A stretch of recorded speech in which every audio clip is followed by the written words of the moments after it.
esta mañana voy a yo hablar de Mateo 1 y quiero que me acompañen a Mateo 1, los versículos del 1 hasta el versículo 17. Vamos a estar reflexionando en la genealogía de nuestro Señor Jesucristo. He titulado la enseñanza en esta mañana, Jesús es el Rey prometido. Acompáñenme en la lectura de Mateo 1 hasta el versículo 17, 1, 17. Libro de la genealogía de Jesucristo, hijo de David, hijo de Abraham.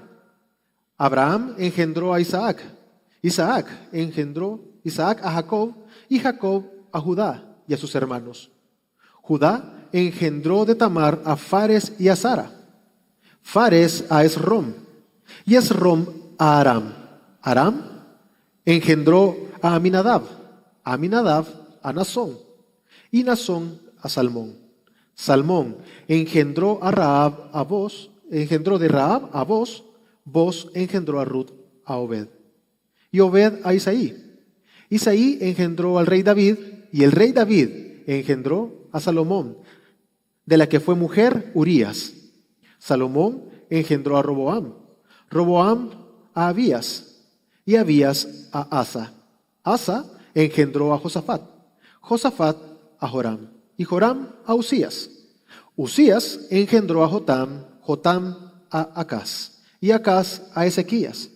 Ezequías engendró a Manasés. Manasés a Amón, y Amón a Josías. Josías engendró a Jeconías y a sus hermanos en el tiempo de la deportación a Babilonia. Después de la deportación a Babilonia, Jeconías engendró a Salatiel, y Salatiel a Zorobabel. Zorobabel engendró a Abiud, Abiud a Eliakim, y Eliakim a Azor. Azor engendró a Sadoc, Sadoc a Akim, Akim a Eliud, Eliud engendró a Eleazar, Eleazar a Matán, Matán a Jacob, y Jacob engendró a José, marido de María, de la cual nació Jesús, llamado el Cristo. De manera que todas las generaciones, desde Abraham hasta David, son 14. Desde David hasta la deportación a Babilonia, 14. Y desde la deportación a Babilonia hasta Cristo, 14. Las genealogías no suelen ser para nosotros muy trascendentes. Por lo general las pasamos como algo más. La lectura misma de la genealogía podría llegar a ser pesada para nosotros. ¿Por qué tantos nombres? ¿Por qué están ahí? Un nombre tras otro, tras otro, tras otro. Parece ser algo más que está por ahí. Hace un par de semanas yo me encontraba con mi familia, tuvimos una cena y mientras comíamos con ellos platiqué con mi hermano mayor, que tenía un tiempo de no verlo, mis hermanas sí las veo más seguido. Estuvimos platicando durante un tiempo. Ya casi pasado un par de horas que estuvimos con ellos, mi hermano sacó una foto que quiero que aparezca en la pantalla. Él me dijo, mira esta foto, me dice. Ah, qué bonita la foto. ¿Y quiénes son ellos? Le digo. En nuestra familia, me dice. ¿En serio? Sí. Yo no conozco a ninguno de ellos. Al centro hay una señora, una mujer, que divide a dos señores que se ve claramente que son los mayores en la foto. Pues ellos son mis bisabuelos. Y yo cuando vi la foto, mi hermano me dijo, esta es la foto, me dice, son bisabuelos. ¿En serio? Sí. Y el señor que está allá en la esquina, aquel guapo que está allá arriba, es mi abuelo, no lo conocí. Ya vio dónde saqué yo lo hermoso, ¿verdad? Se parece a Andy García. Y yo lo veo a él y yo veo a mi hijo. Y yo, qué guapo sos, le digo yo a mi hijo, cuando le enseñé la foto. Y la verdad es que alegra, ¿sí o no? Y yo esa foto le he enseñado a medio mundo y yo se la comparto a usted. Ya todos vieron a mi familia que no conozco, pero ahí está. Pueden quitar la foto. Y la verdad es que las genealogías lo más que me sirvió fue alegrarme. Ver fotos de personas que no conozco, pero que creo por mis tíos que comentaron, ahí está fulano, fulano, fulano, y comenzaron a decir los nombres en orden. Ahí está mi papá, dijo mi tío, mi abuelo, perdón, dijo mi tío, y ahí está mi papá en la esquina. No sé quiénes son, no los conocí. Y yo reflexionando en eso, podía preguntar, qué bonito, ¿de qué me sirve? ¿De qué me sirve conocer la genealogía? ¿En qué transformó mi vida? ¿Cómo fui transformado a través de ver esa genealogía? A ver quiénes son mis abuelos, mi bisabuelo. La verdad es que no agregó ni quitó nada a mi vida. Solo el tiempo de alegría, y creo que el mejor provecho que le voy a dar sacar a esa foto fue ahorita. Es que para nosotros las genealogías no suelen ser tan trascendentes, no son tan importantes. Pero no así en la palabra de Dios. Nosotros estamos encontrando acá que Mateo de manera intencional escoge cada uno de los nombres, porque quiere mostrarnos algo, quiere guiarnos hacia algo, quiere que tengamos en mente algo. Para los judíos la genealogía tenía un uso probablemente político para tratar de legitimar algún linaje, pero Mateo lo que está tratando es mostrarnos que Jesús es del linaje correcto, que Él es aquel que cumple todas las promesas hechas en el Antiguo Testamento. Se cumplen perfectamente en Jesús. Sin esta introducción en el Evangelio de Mateo, creo que carecería de valor todo lo que viene a desarrollar después. O por lo menos, tal vez no quiero ser tan agresivo con mis palabras, muchas de esas cosas quedarían en el aire y con duda. ¿Realmente Jesús es quien cumple las promesas?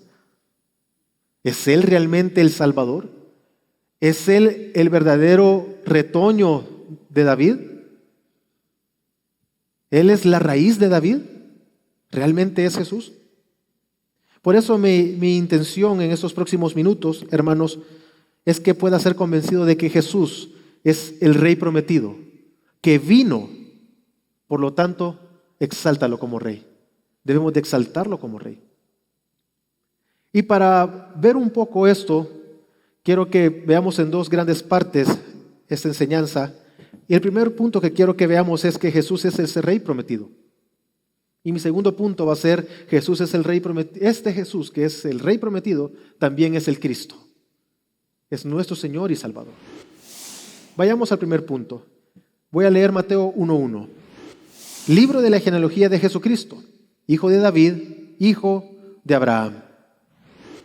Nosotros podemos ver que Mateo está mostrándonos un linaje correcto.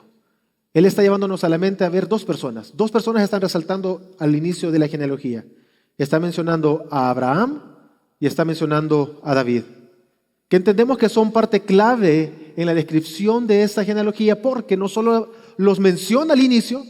Si vemos el texto, usted lo puede ver, manténgase siempre en Mateo 1.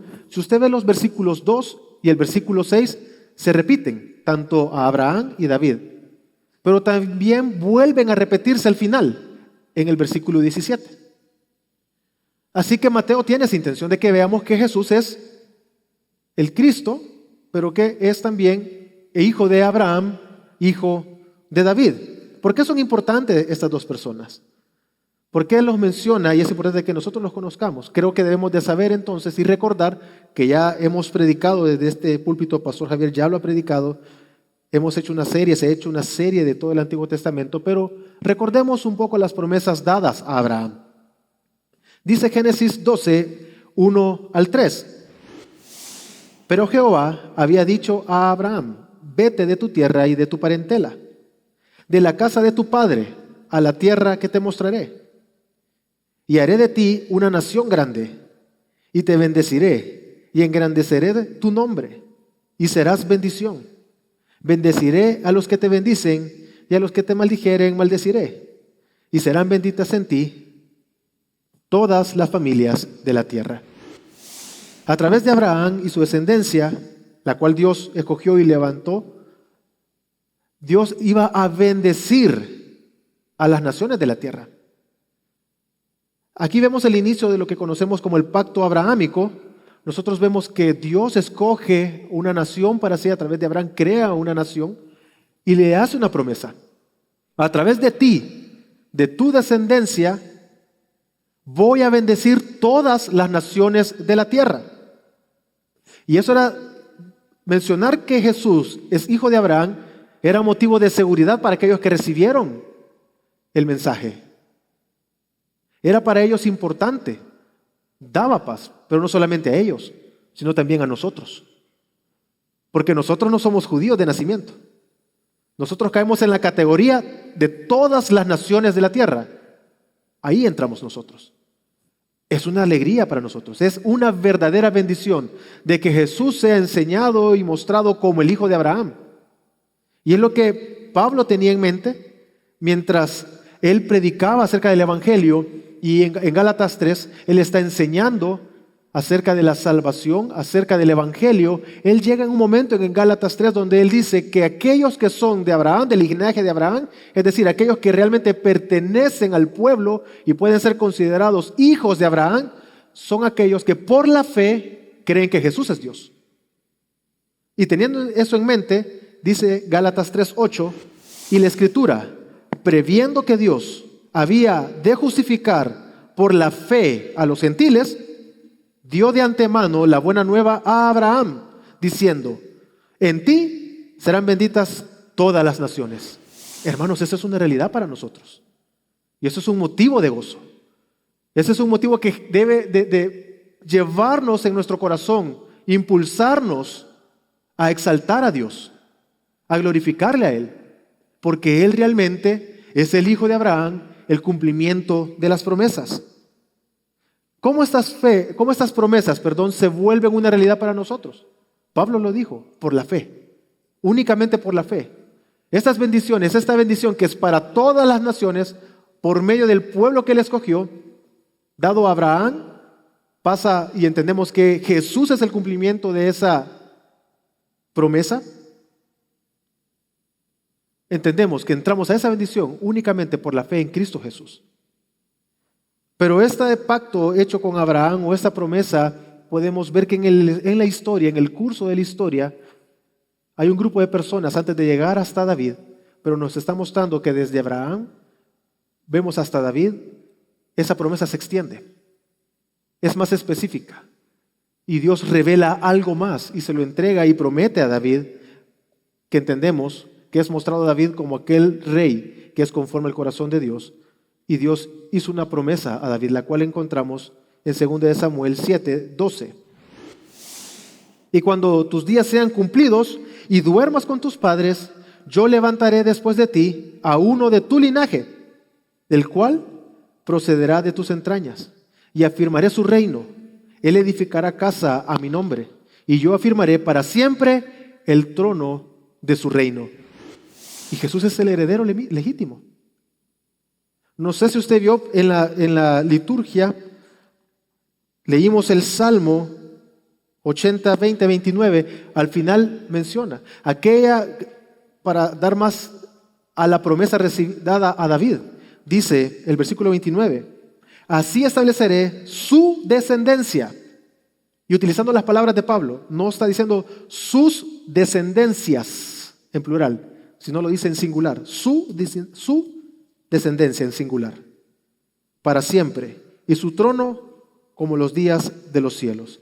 Entendemos que Dios prometió a David de que su reino iba a ser establecido por medio de su Hijo, un reino que iba a ser eterno, que iba a perdurar para siempre, y sabemos que es Jesús. Entonces, en ambas promesas que nosotros vemos, tanto en Abraham como David, nos está diciendo Mateo de que Jesús es quien cumple perfectamente aquello que estaba prometido en el Antiguo Testamento. Es Jesús el que realmente puede llegar a cumplir esto.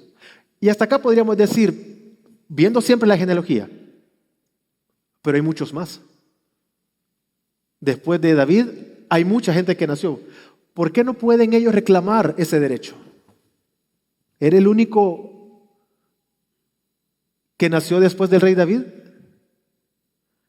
¿Acaso no hay más que puedan reclamar ese derecho del linaje? Y decir, este es el rey de Israel. Y los versículos de Mateo del 18 al 25, el cual no vamos a leer, disipa toda duda que pueda surgir en nuestro corazón. Realmente Jesús es aquel que cumple las promesas. Estos versículos del 18 al 25 nos muestran o nos relatan que un ángel se aparece a José. Cuando se aparece a José le dice que no rechace a María. Le explica lo que va a suceder en los próximos días y cómo su esposa, estaba desposada con María, mejor dicho, iba a dar a luz. Y ese niño que llevaba en el vientre le vas a poner por nombre Jesús, porque Él salvará al pueblo, salvará a sus hermanos, salvará al pueblo. Dice el versículo 21, y dará a luz un hijo y llamarás su nombre Jesús, porque él salvará a su pueblo de sus pecados. Pero también Mateo tiene algo más en mente. Él dice de que estas cosas sucedieron para que se cumpliese la profecía. Él se está refiriendo a Isaías 7:14, donde dice el versículo 24 de Mateo, he aquí, una virgen concebirá y dará a luz un hijo y llamará su nombre Emmanuel, que traducido es Dios con nosotros. Ok. Lo que Mateo nos está diciendo es que Jesús, el Cristo, quien es hijo de Abraham, hijo de David, es del linaje correcto. Él realmente es el hijo y el heredero legítimo. ¿Por qué? Porque está diciendo que en él, diciéndolo de otra manera, es Dios con nosotros. Él es Emmanuel. Y lo que está diciendo entonces es que en Jesús está plenamente y la plenitud de la deidad, así como la plenitud de la humanidad, podríamos decir. Él vino a ser plenamente hombre, es plenamente hombre, se unió a la humanidad, se unió a nuestra naturaleza sin participar de pecado. Hebreos es claro en decirlo. Él se unió a nosotros. Él vino a ser, era necesario, dice Hebreos, que fuese de carne y sangre como sus hermanos, que participara de carne y sangre como sus hermanos. Es que Jesús es plenamente hombre. Pero hay algo que nadie puede reclamar: ser Dios. No hay ni una sola persona, ninguno de linaje que pudiera reclamar lo que Jesús podía reclamar: ser Dios. Porque en Él está la naturaleza humana, así como la naturaleza divina. Dice Colosenses 2:9, porque en Él habita corporalmente toda la plenitud de la deidad. Así que, hermanos, no hay duda. Jesús es aquel que cumple esa promesa. Él es el hijo de Abraham, el hijo de David. En Él habita corporalmente la deidad. Entonces, Él realmente puede ser aquel que salva a toda la humanidad y puede salvar, y Él tiene el poder, y Él salvó con su muerte a todos aquellos que escogió para salvación. Y algo más que nos está mostrando la genealogía de Jesús es que Él vino en el momento oportuno. Mateo, a través de la selección de las diversas personas que incluyen la genealogía, lo cual entendemos no fue por capricho, hay una selección de nombres ahí que vamos a ver. La genealogía no se muestra a su totalidad, sino que Él ha sido selectivo para mostrar tres grupos de 14, lo cual no es algo irregular, es algo que se practicaba. Entonces no lo hizo de manera caprichosa, pero nos está diciendo a través de estos números de 14, 14, 14, que Jesús vino en el tiempo correcto, en el momento que Dios así estableció. Mucho se ha discutido acerca de por qué Mateo ha organizado en grupos de 14 la genealogía. Leía, y R.C. Sproul decía, de que el 14 es el número de David, por tanto la genealogía se enfoca en David. He leído a otras personas que dicen, a varios autores que mencionan que el 7 por 2 es 14, entonces hay una perfección, hay doblemente perfecto. Y he leído, que no recuerdo ahorita más, acerca de por qué Mateo pudo haber escogido genealogías de 14, 14, 14. Pero creo que también hay algo ahí importante, una idea bíblica que nos está diciendo Mateo. Hay algo ahí que podemos ver, que surge que podríamos llegar a concluir a través de la palabra, de que vino en el tiempo correcto. Cuando el tiempo se cumplió, Jesús vino al mundo. Cuando llegó el momento preciso, cuando era necesario, en el momento oportuno, Jesús nació. Muchos podrían decir, ¿por qué no nació en esta época? ¿Por qué Jesús no nació hoy que hay tanta tecnología? Pudiera quedar grabado todos sus milagros. Pudiera todo el mundo ver cada una de las cosas que Él hace, cada uno de sus mensajes serían vistos por toda la humanidad. ¿Pero eso realmente transformaría el corazón de las personas? Muchos vieron sus milagros y no se salvaron. Y podemos comenzar a argumentar y llenar nuestra mente de argumentos por qué nació en esa época, por qué no hoy, por qué no en otro momento de la historia. Porque la palabra de Dios nos dice en Gálatas 4:4, pero cuando vino el cumplimiento del tiempo. ¿Vino el qué, hermanos? Cumplimiento del tiempo. Dios envió a su Hijo, nacido de mujer, nacido bajo la ley. En el momento preciso vino, en el momento oportuno. Cuando a Dios le plació hacerlo, Dios estableció que era el momento oportuno para que Él naciera. En un momento de oscuridad, en un momento de dolor, de tristeza, donde el pueblo no tenía un rey, pongámonos a pensar. No había un rey que los dirigiese, no había un rey que los protegiera, que los pastoreara, porque vemos que se muestra el pastor en el Antiguo Testamento, los reyes, son mostrados como pastores, que lo protegiera, que los guiara, que estuviera con ellos. En un momento de oscuridad en el pueblo, era el momento oportuno para que Él enviara a su Hijo, para que Dios enviara a Jesús, nacido de mujer, nacido bajo la ley. Y lo que pasa es que muchas veces nuestros corazones están totalmente lejos de valorar algo tan trascendente. Lo leemos, sabemos, pero nuestro corazón muchas veces no es transformado. Pareciese ser de que cuando yo estoy leyendo la genealogía, es como la foto que les puse. Ah, qué importante y qué bonito. Pero entienda que Jesús nació en el tiempo preciso. Y Él es del linaje correcto. Él es el Salvador. Él es quien ha perdonado y perdona los pecados de aquellos que se humillan ante Él, claman y lo buscan. Aquellos que Él escogió. Sabemos que es totalmente improbable que Jesús haya nacido en diciembre. Sin embargo, es algo curioso que en casi que todas partes del mundo se celebra la Navidad. Pero lo último que está en la mente de las personas es Cristo. El nombre en inglés, que es el que más se utiliza, debería de hacer pensar a las personas en Cristo. Pero lo que menos se piensa en estas épocas es Cristo, muchas veces. En el día a día, usted puede escuchar, puede poner en su reproductor de música navideña. Mucha de la música que le va a salir son himnos. Lo que pasa es que no pensamos que son himnos. Son tan populares y comerciales que no nos damos cuenta que lo que se está cantando es una verdad bíblica, pero ha sido totalmente comercializado como algo para hacer dinero. Y la gente no piensa en Cristo, graban esas canciones pensando que como es de Navidad, es popular, cantémosla y se oye bonito. ¿Cuántas personas he visto cantar Noche Divina y no son creyentes y la cantan porque es de Navidad? En un tiempo como este en el que vivimos con tanto afán, con tanto ajetreo, con tantas día a día, en un mundo donde se niega a Jesús, nosotros, los que creemos en Jesús, aquel que vino en el tiempo oportuno, hijo de Abraham, hijo de David, deberíamos de exaltarle a Él. Pero el comercio, el consumismo y tantas cosas que hoy este día, y la nostalgia y la alegría, porque como en estas fechas dan aguinaldos, la gente se alegra el corazón. Y se olvida totalmente. Y muchas veces se ocupan estas fechas porque son de alto, salidas, de fiestas, de celebraciones familiares. Y se alejan, piensan que estamos en diciembre celebrando Navidad es fiesta. Lo último que se viene a la mente es, Cristo nació. Y vamos a conmemorar el nacimiento de nuestro Señor Jesucristo. Estamos en una época de Adviento. Es lo último que viene a nuestra mente.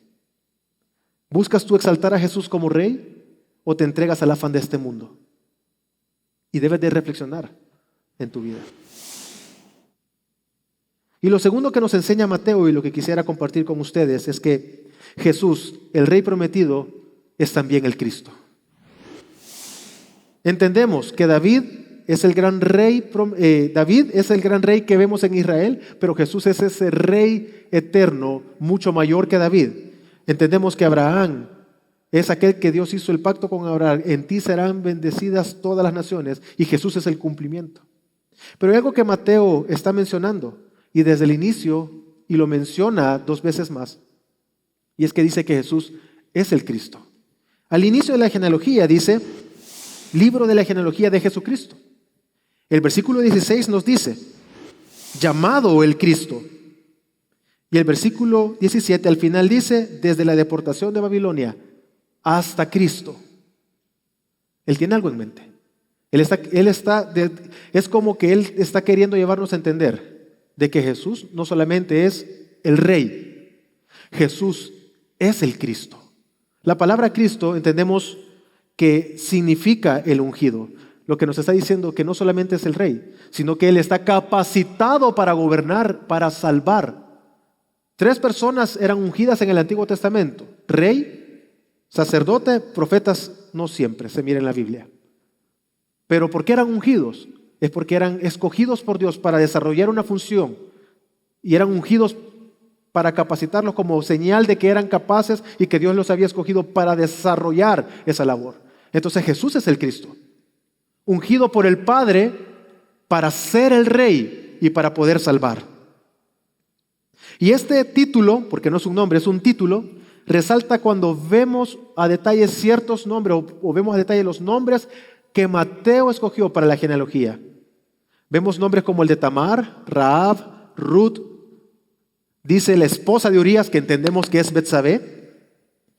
Y las mujeres tradicionalmente, o no es normal ver genealogías, o no es tan frecuente ver mujeres en las genealogías que la Biblia nos muestra, pero las que se mencionan, por ejemplo, en el Antiguo Testamento, en Crónicas, están ahí muchas de ellas para ver la pureza del linaje. Pero aquí parece ser totalmente lo opuesto. ¿Quiénes eran estas mujeres? Tamar era nuera de Judá. En Génesis 38 nos cuenta una historia de cómo Tamar se casó con uno de los hijos de Judá. Resulta que antes de tener hijos con el hijo de Judá, murió el hijo de Judá. Judá tenía otro hijo, así que Tamar se casó con ese otro hijo, pero también murió antes de concebir.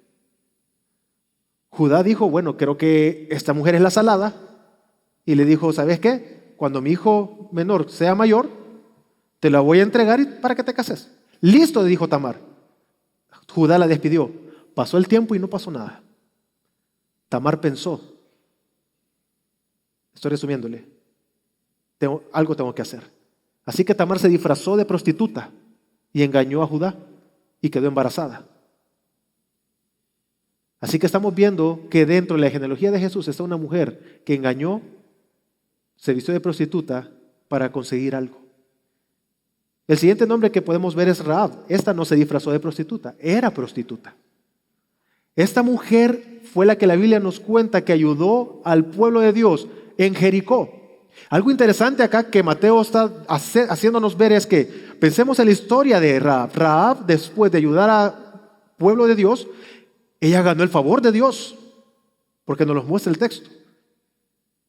Dicho en nuestro lenguaje, ella dejó de hacer la prostituta y dejó su vida atrás, porque Dios la favoreció y vino a ser parte del pueblo de Dios. Pero Mateo, ¿qué nos recuerda de ella?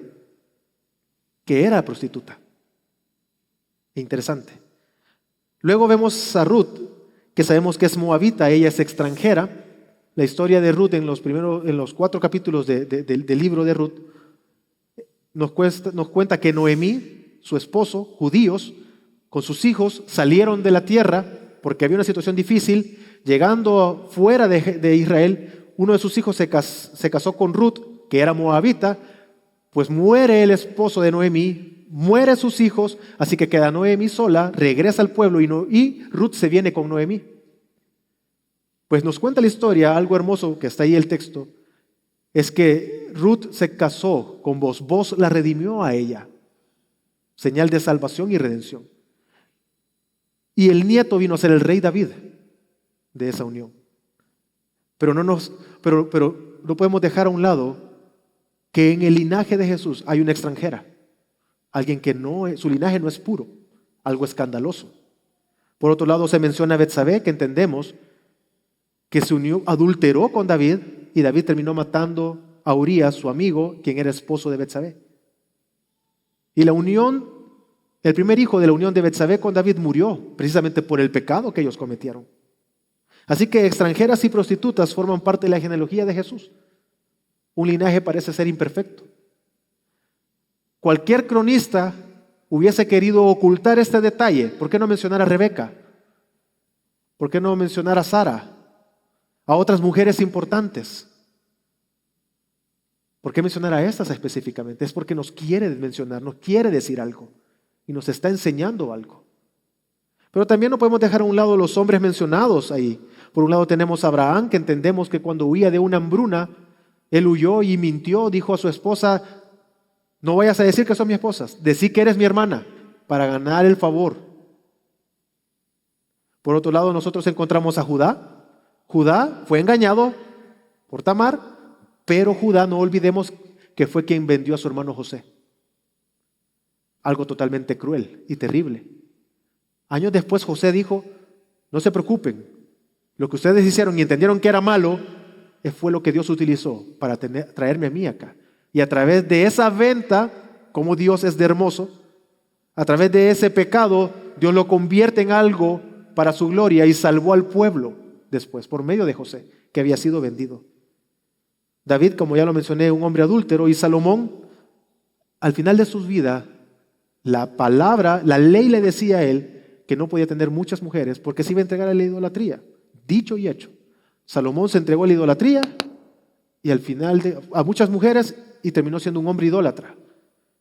Adoró a muchos dioses. Así que una vez más, la selección deliberada de Mateo es de importancia que veamos que lo que trataba de decirnos es que Jesús viene de un linaje de pecadores, pero para él salvar a su propia familia, salvar a los pecadores y salvarnos y extender salvación. Por eso no podemos rechazar a Jesús. Debemos de reconocerlo y exaltarlo como Rey.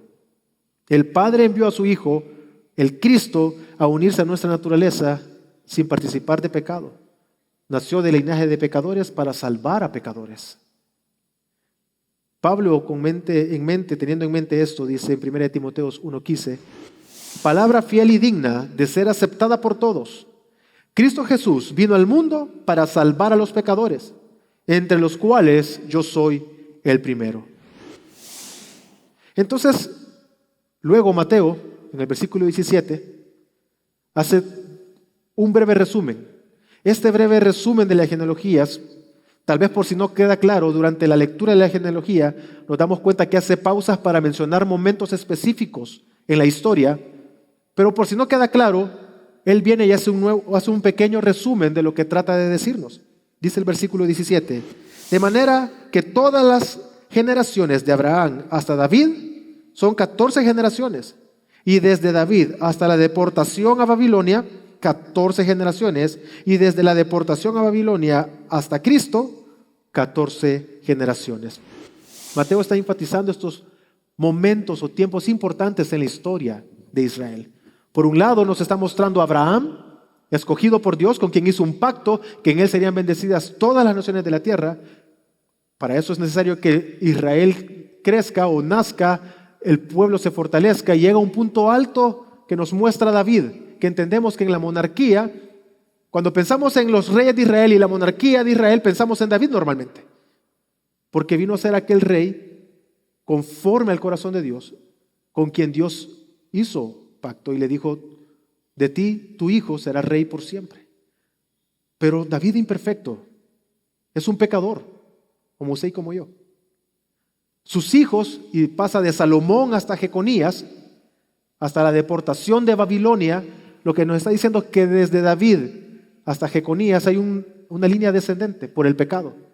Decisión tras decisión, la Biblia, las crónicas de los reyes, nos va mostrando si hacían o no hacían lo bueno ante los ojos de Dios, según el corazón de Dios, según la palabra, según la ley, y muestra que un gran número de esos reyes fueron en contra de la ley. Fue tal la idolatría del pueblo que arrancó a 10 de las tribus destruidas por Asiria, el reino del norte, y quedando solo el reino del sur, y aquellos que decidieron volver, siguieron en idolatría y terminaron en la deportación de Babilonia. Un momento donde hay el cese de la monarquía como la conocemos. Un momento donde el rey desaparece. Aquel protector, aquel pastor, aquel que cuidaba, guiaba y daba seguridad desapareció. Pero Dios en su misericordia, desde la deportación de Babilonia, vemos que vino después ¿quién? El Cristo. Él pudo haber mencionado a Jesús. Él pudo haber dicho desde la deportación hasta Jesús, 14 generaciones. Pero él menciona desde la deportación hasta Cristo, 14 generaciones. Y es que nos está llevando a entender de que Jesús es ese rey ungido, capacitado por el Padre para salvar. De esta manera Dios, a través de su Hijo Jesucristo, está revelando al mundo una esperanza que es eterna.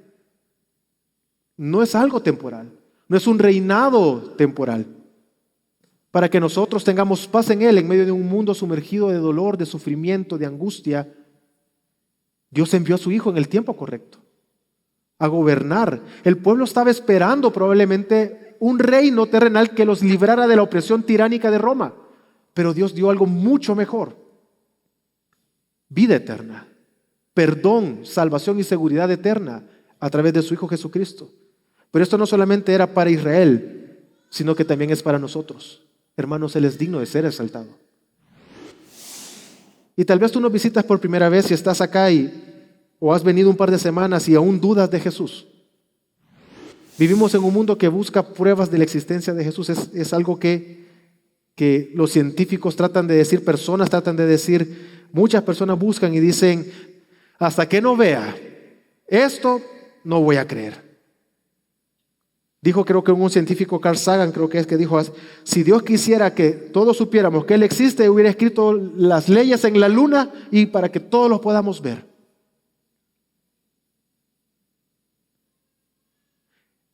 Eso es tan ilógico como que mi hijo un día se levantara en la mañana, papá, bueno, Melvin, no estoy seguro de que sea mi padre. Anda a arrancar el carro y me vas a llevar a sacar una prueba de ADN. Porque quiero estar seguro si realmente tú sos mi padre. Lo que voy a hacer es darle una colleja. No sé qué pesadilla tuvo. Es algo ilógico. Él desde que abrió los ojos me vio. Sabe que soy su padre. No lo cuestiona. Él entiende y sabe y entiende que soy su papá. En la manera que él fue desarrollando y entendiendo y madurando, él logró entender por qué yo soy su padre. Pero así es la creación. La creación desde que abrió los ojos, desde el momento que Dios creó todo y abrió los ojos de la creación y vio al Padre, tuvo que haberlo exaltado. Sabía que es el Padre, porque Él creó todas las cosas. Dentro de esa creación estás tú. Y tercamente estás buscando pruebas científicas acerca de la existencia de Dios. Insistes en querer ver momentos fehacientes de la historia que la arqueología demuestre específicamente que Jesús es Dios. Pero no vas a encontrar un testimonio más verdadero aparte de la palabra de Dios. Nada te va a convencer. Las leyes pudieran estar en la luna escritas, pero es que Jesús mismo nos muestra en la palabra de Dios nos muestra de que el padre Abraham le dijo, ni aunque se levanten de entre los muertos, no van a creer. Ahí tienen a Moisés y a los profetas. Lo que nos está diciendo, por más pruebas que nosotros podamos ver, si nuestro corazón está lejos de Dios, no vas a poder creer.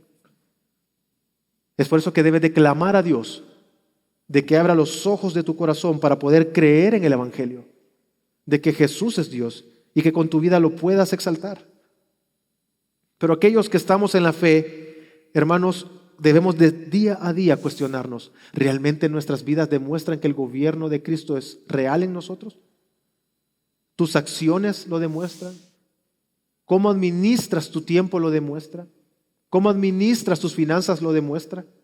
En tu trabajo es evidente que Jesús es Rey en tu corazón.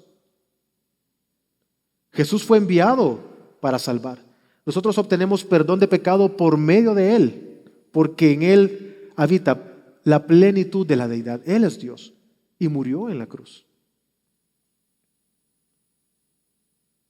Al inicio, Mateo menciona, dice el versículo 1, libro de la genealogía.